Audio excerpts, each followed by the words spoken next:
Hi guys, very good evening to you. My name is Utkarsh and welcome to the YouTube channel of Legal Edge by Top Rankers.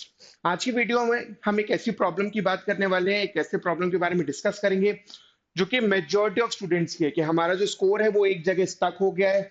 वो 50s में हो सकता है, वो 60s में हो सकता है, वो 70s में हो सकता है, वो 40s में हो सकता है, राइट। तो यहाँ से हमें वो नेक्स्ट जंप कैसे मिलेगा, वो जंप 20, 30, 35 मार्क्स का वो कैसे मिलेगा। तो कुछ तरीके हैं जिनके बारे में, कुछ टिप्स हैं जिनके बारे में आज हम डिस्कस करने वाले हैं इन दिस वीडियो, राइट। तो एंड तक रहना, चाहो तो नोट्स बना लो एंड डेफिनेटली समझने की कोशिश पूरी तरीके से करना। और अगर कुछ भी डाउट हो तो प्लीज कमेंट बॉक्स में अपना डाउट पूछ लेना। चलो स्टार्ट करते हैं। द वेरी फर्स्ट थिंग, बहुत सारे लोग बहुत बार महीनों से सालों से बोलते ही आए हैं और वो ये है कि मॉक एनालिसिस ध्यान से करना। हो सकता है अभी भी हम ये गड़बड़ी कर रहे हो। मॉक एनालिसिस में हमें दो चीजें समझना है। पहला, दो चीजें समझने में काम आएगा। पहला, you have to understand the why, कि अगर मेरा आंसर गलत है तो मेरा आंसर गलत क्यों है। करेक्ट आंसर की reasoning, where is my reasoning, कहां पर वो लैग कर रहा है, कहां पर वो गड़बड़ हो रही है, ये समझना बहुत जरूरी है। जब तक हमें ये पल्ले नहीं पड़ेगा, हम सिर्फ गलतियां बार बार रिपीट करते जाएंगे। तो कभी एक गलती होगी, कभी दूसरी गलती होगी, बस होती ही रहेगी। तो अंडरस्टैंड कि करेक्ट रीजनिंग और मेरी रीजनिंग में डिफरेंस कहाँ आ रहा है, राइट, सो दैट उस पर फिर इंप्रूव किया जा सके। अनदर थिंग, सो रिसेंटली मैंने टास्क दिया था बहुत सारे बच्चों को, ऑनलाइन ऑफलाइन सारे बच्चों को ये टास्क दिया था, और वो ये था कि पिछले 3 या 5 मॉक का एनालिसिस करो and find out of weak topics. ठीक है, तो वहां पे लिस्ट बनेगी, अराउंड 10, 15, 20 टॉपिक्स की लिस्ट बनेगी। That will be from maths, that is QT, legal, logic, English. वहां से 15, 20 टॉपिक्स जितने भी तुम्हारे वीक टॉपिक्स हैं। अच्छा, वीक टॉपिक्स की डेफिनेशन क्या है यहाँ पर? Weak topic is any topic जहां पर तुम्हारी एक्यूरेसी 50 या 60%, आप अपना पैरामीटर लगा सकते हो, लेट्स से 60% से कम है मेरी एक्यूरेसी, वो मेरा वीक टॉपिक है। मैं यहाँ पे क्या चाहता हूँ कि जो मेरी 60% या 50% की एक्यूरेसी है किसी टॉपिक में, या 30% की है, उसको मैं 70, 80, 90% तक लेके जाऊं। ठीक है, so just identify those topics and अगले 15, 20 दिन या even for the complete month of July मैं उन वीक टॉपिक्स पे मेजॉरिटी ऑफ टाइम दूं। ठीक है, तो करंट अफेयर्स का रिवीजन चल रहा है वो एक अलग है, बट उसके अलावा जितना टाइम मेरे पास बचता है, वो 4 hours, 5 hours, 6 hours, depending upon कि कितना हम पढ़ रहे हैं, वहां पर मेजॉरिटी ऑफ टाइम हम अपने वीक टॉपिक्स को दें। और अगर हमने अपना टाइम वीक टॉपिक्स को दिया और उसको इंप्रूव कर लिए, हमारा स्कोर वैसे ही वो 20, 25 मार्क्स बढ़ जाएगा। प्रॉब्लम क्या हो रही है, हम बार बार उसी लूप में जा रहे हैं। गलती होती है, एनालाइज करते हैं, फिर सेम गलती करते हैं, फिर एनालाइज करते हैं और वही गलती कर रहे आ रहे हैं। इंपॉर्टेंट है कि अब हम उन टॉपिक्स को उठाएं और प्रॉपर तरीके से, अगर नहीं आता, बिल्कुल समझ में नहीं आया, क्लास देख लो। समझ में आ गया है, प्रैक्टिस में कुछ कुछ गड़बड़ हुई है, अच्छे से प्रैक्टिस करो, फैकल्टी से अपना डाउट पूछो और उसको क्लियर करो। ठीक है, और अगले 15, 20 दिन में ये काम हमें करना ही है, चाहे कुछ भी हो जाए। ठीक है, तो this is the very first thing. Second is, क्या अपन ने करंट अफेयर्स का रिवीजन स्टार्ट किया अभी तक? सो पिछले 2 महीने 3 महीने से हर जगह यही हवा है, यही माहौल है कि करंट अफेयर्स का बैकलॉग कैसे खत्म करें। बहुत सारे बच्चों ने, मेजोरिटी ऑफ बच्चों ने खत्म भी कर लिया backlog. But do ask yourself this question कि मैंने पढ़ तो बहुत ज्यादा लिया, नोट्स तो मेरे बहुत ज्यादा हो गए, कुछ लोग के इतने नोट्स भी हो गए, बट क्या रिवाइज किया हमने एक भी बार?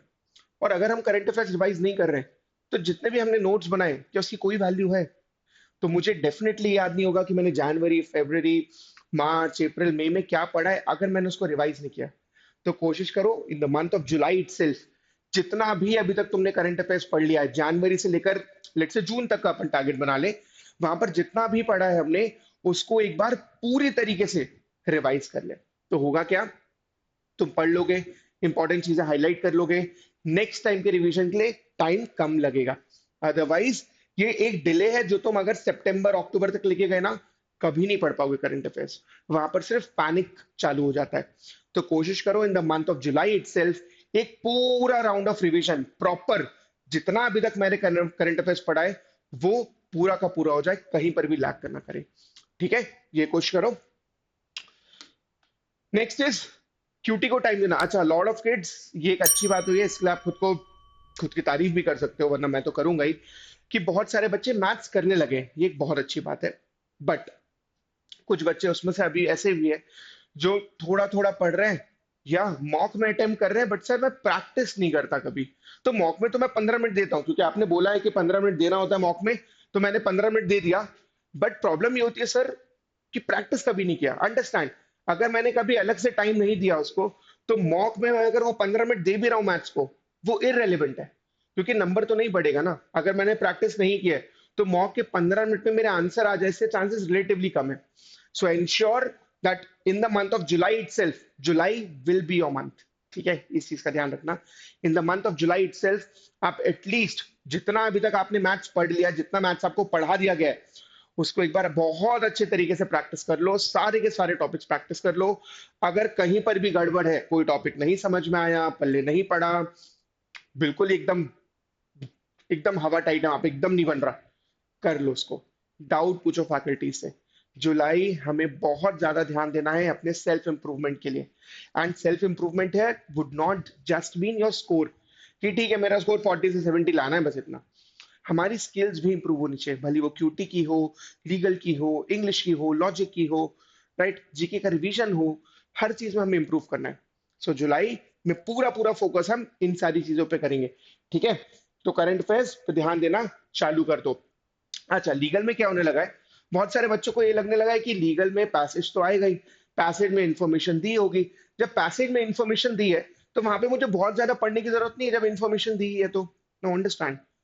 And a lot of students जिन्होंने लगभग 5, 10, 15, 20 मॉक दे दिए अभी तक, या जिन्होंने अच्छी खासी थ्योरी पढ़ ली अभी तक, उनको ये रियलाइज हुआ होगा। एंड रिसेंटली बहुत सारे बच्चों से बात की तो समझ में भी आया कि यार जब कोई ऐसा पैसेज आता है जहां जो मैंने पढ़ा हुआ है, वहां पर भी आर वेरी गुड, एकदम मजे में, एकदम मक्खन की तरह जा रहा होता है कि बढ़िया तरीके से रीड कर लिया, क्वेश्चंस भी रीड कर लिए, आंसर्स आ रहे हैं। वहां पे फिर थोड़ी बहुत सिली मिस्टेक हो जाती है कि ऑप्शन यस और यस में तो आ रहा था, ये तो पता था यस में, बट कौन सा वाला यस है वो गड़बड़ हो गई। टाइम ज्यादा लगेगा अगर कोई ऐसा टॉपिक आया जो तुमने कभी नहीं पढ़ा है। तो हम बहुत बार इंग्लिश में, बहुत बार लॉजिक में डाइवर्स रीडिंग की बात करते हैं, ठीक है। इंग्लिश और लॉजिक में ठीक है, जहां पर आप अलग अलग जॉनरा पढ़ रहे हो। लीगल में भी डाइवर्स रीडिंग की जरूरत है। जब हम डाइवर्स रीडिंग की बात कर रहे हैं, that means you have to read different kind of laws. ऐसा नहीं कि क्रिमिनल लॉ में मजा आता है, तो क्रिमिनल लॉ तो सर हमने 4 बार, 5 बार, 6 बार पढ़ लिया, बट सर वो कॉन्ट्रैक्ट में ना, वो फील नहीं आती, नहीं आएगी कॉन्ट्रैक्ट में फील। वो है थोड़ा सा टेक्निकल लॉ टाइप, वहां पर फंसने के चांसेस होते हैं। होता है इंटरनेशनल लॉ में पढ़ने का मन नहीं करेगा, बट द पॉइंट इज अगर तुम्हें वो टर्म्स आते हैं, अगर कभी पैसेज आया तो वहां पर फंसोगे नहीं, वहां पे गड़बड़ नहीं होगी, वहां पे स्पीड आने लगेगी। अंडरस्टैंड, मुझे इसे ये नहीं देखना है कि मैं कितने सही कर पा रहा हूँ, मुझे ये भी देखना है कि यार कितने टाइम में कर रहा हूँ। So someone who is taking 45 minutes in legal and scoring even 28 marks उतना relevant नहीं है, as compared to someone who is taking 35 minutes and scoring 26, 27। Time की बहुत वैल्यू है, क्योंकि 2 घंटे ही है, 120 मिनट्स ही है। अगर उसमें नहीं हुआ, या अगर हमने वहां ज्यादा टाइम ले लिया, सब बराबर हो जाएगा, ठीक है। तो हमें यहाँ पर स्पीड भी लानी है, और स्पीड कब आएगा, कॉन्फिडेंस है। कॉन्फिडेंस कब आएगा, जब हमने पढ़ा होगा। इसीलिए लीगल वोकैबलरी हो गया, वोकैबलरी रटना नहीं है, it's just that you are reading different type of kind of topics. जिसमें से एक तरीका ये होता है कि पिछले 3, 4, 5 मॉक देखो, उसमें कौन से ऐसे टॉपिक्स थे जो तुम्हें बिल्कुल नहीं आते थे, या ठीक से समझ में नहीं आए। उन टॉपिक्स के बारे में आर्टिकल्स रीड कर लो, ठीक है। जैसे जैसे हम पढ़ते जाते हैं, हमारा कॉन्फिडेंस बढ़ता जाता है। Definitely we can not cover everything, but जितना हम पढ़ते जाएंगे उतना कॉन्फिडेंस बनता जाएगा। Just like what happens in current affairs.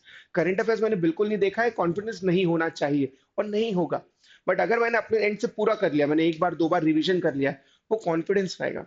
और कॉम्पिटेटिव एग्जाम में, मॉक टेस्ट में हो या एग्जाम के दिन हो, तुम्हारा कॉन्फिडेंस है जो सिर्फ तुम्हें वो 5, 7, 8 नंबर दे देगा एक्स्ट्रा, जो दूसरे बच्चों के आएंगे उससे। तो कॉन्फिडेंस इंपॉर्टेंट, और कॉन्फिडेंस नॉलेज से आएगा, एफर्ट से आएगा, ठीक है। तो लीगल रीजनिंग में पढ़ना चालू कर दो। पढ़ना क्या चालू कर सकते हो, miscellaneous laws, contract, torts, constitution, contract, और ये क्रिमिनल लॉ, ये तुमने पढ़ा होगा।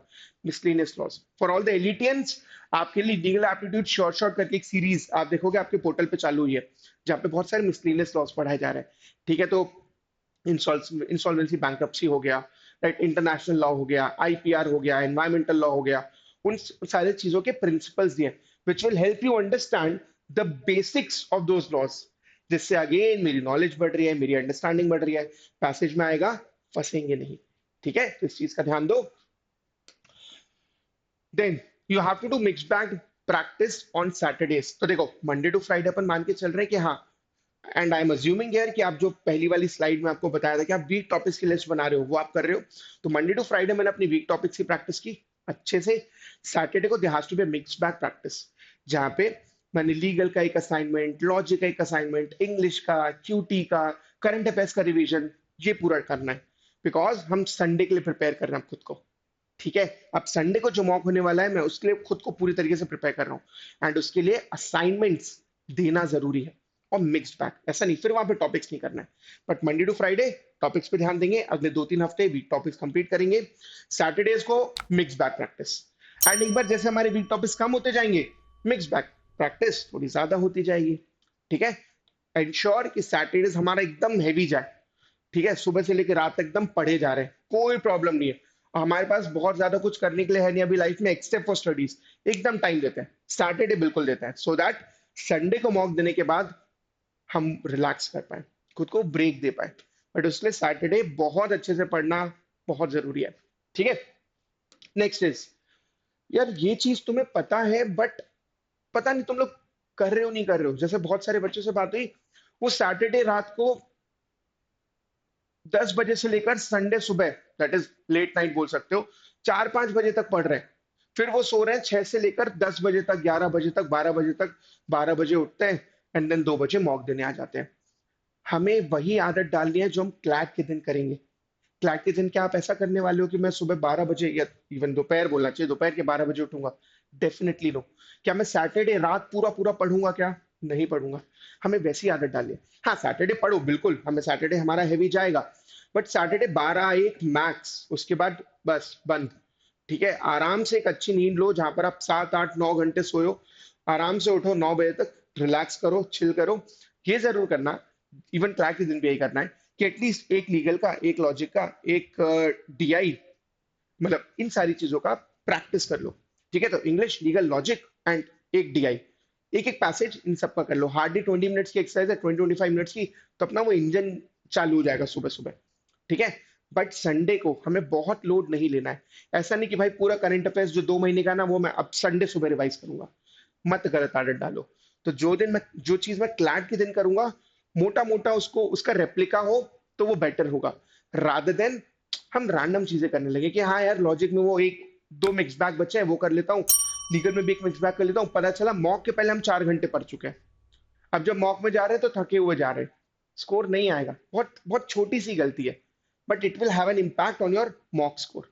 ठीक है, कोशिश करते हैं कि जो क्लैट के दिन करने वाले हैं, या क्लैट के दिन जैसा हम करना चाहेंगे, वैसा ही दिन अपना अप मॉक का करें। सैटरडे बिल्कुल हैवी रखो, बिल्कुल बनता है। संडे को लाइट रखो। मॉक के बाद अगर टाइम मिले, मन करे तो एनालिसिस करो, अदरवाइज मंडे सुबह कर लो, चलेगा। वहां पे ब्रेक लो, लेकिन मंडे टू सैटरडे लग कर पढ़ना है फिर। ठीक है, तो अगर हम संडे ब्रेक ले रहे हैं 3-4 घंटे का, बिल्कुल डिजर्व करते हो तुम। बिल्कुल दोस्तों के साथ बाहर घूमो, 2-3 घंटे घूम कर आओ, मूवी वगैरह देखना है देखो, उसमें भी हर संडे नहीं करना है। ठीक है, लेकिन फिर मंडे टू सैटरडे मेरा हैवी जाना चाहिए, वहां पर लग के काम करना है। बिकॉज हमको जॉब नहीं कर रहे हैं, वी आर एन एस्पिरेंट। ठीक है, तो हमें फिर उसी तरीके से पढ़ना है, तो कोई संडे नहीं, कोई मंडे नहीं, हमारे लिए सब बराबर है। ठीक, संडे को डेफिनेटली थोड़ा सा ब्रेक बनता है, बिकॉज यार हो गया। ठीक है, उसके बाद चाहो तो एनालिसिस कर लो, वो 2-1 घंटा 2.5 घंटा लेगा, बट उसके अलावा रिलैक्स करो। But Monday to Saturday extremely busy, time है ही नहीं हमारे पास, टाइम बिल्कुल वेस्ट नहीं करना है। We have less than 5 months now, और हर दिन हर मिनट काउंट होगा। मन में रिग्रेट नहीं रहना चाहिए। ठीक है, तो इस चीज का ध्यान रखो। That will B, that will B it from my side. एक चीज ध्यान रखना बस, जुलाई वो महीना होगा जो कि शेप करेगा तुम्हारे अगले 2-3-4 महीने। ठीक है, तो मेक श्योर कि जुलाई में हम अपना 200% दें, कोई कमी ना रहे। हमें बहुत सारे बच्चे ऐसे होंगे जिनको पढ़ते हुए 5-6-8 महीना, इवन 1 साल भी हो गया होगा। बहुत सारे बच्चे ऐसे होंगे जिन्होंने 1-2 महीना पढ़ा है। को केस कोई भी हो, हम कोई एक्सेप्शन यहाँ पे क्रिएट नहीं कर रहे हैं, सबको लग कर पढ़ना है। July will be your month, and definitely you less it. ठीक है, तो इस फीलिंग के साथ स्टार्ट करते हैं पढ़ाई, लग के पढ़ते हैं और फिर लग के मजे करेंगे। ठीक है, बट तब तक बहुत अच्छे तरीके से पूरी सीरियसनेस के साथ हमें मॉक देना है, मजाक नहीं करना है, वहां पर बिल्कुल सीरियस रहेंगे। एंड जो प्री वर्क है मॉक के लिए, वो भी करेंगे। That will B it. Thank you so much and stay safe.